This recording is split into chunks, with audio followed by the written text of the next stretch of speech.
Hey, my neurodivergent peeps. I want to talk about the relationship between internal parts, so parts of yourself that are kind of semi-separate, walled off, and have some autonomous function, and masks, because there's a really interesting relationship to them.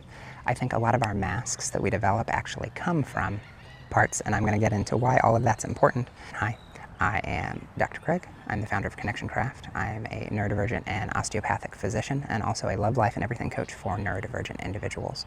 And we at a young age develop masking capacity. I've seen it in my children and some other neurodivergent individuals, where when they're around people that are either not so safe neurodivergents, or when they're around neurotypicals, even at a very young age, they will have different behavior.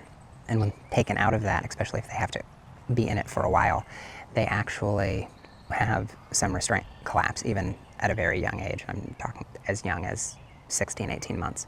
I think a lot of our masks actually come from parts. They actually become these separate identities that are encapsulated.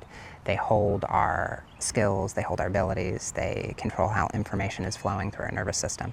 And I think they become more and more fragmented. I have some videos where I talk about the island analogy, that I talk more about the neurology and kind of the neural network aspect of it. But these parts, even our hyperfocuses, actually are a representation of certain part states.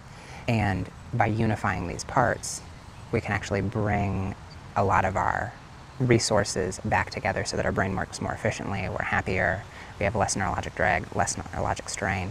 One of the things that I've talked about in some other videos is how I think a lot of the skill regression in autistic unmasking actually comes from shifting away, identifying as an identity of a part that had all of the neural networks tied into that skill. And we have to shift into a more sympathetically regulated state, and a lot of these masks aren't basically putting the nervous system in a good state.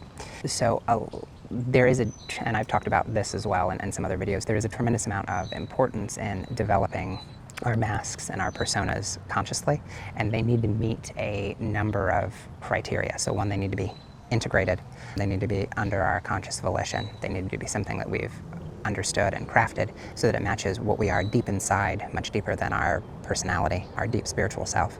But they also need to be functional in the environment and allow us to do the things that we want to do and do the things that we need to do so that we can live our life by our standard and our definition.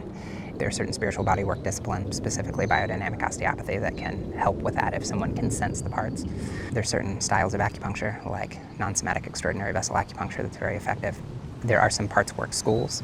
The more sort of free-form approach in neuro-linguistic programming, I think, is probably the best, and it seems to produce some of the fastest results. So these masks and these parts, when they're consciously crafted, they're smoother.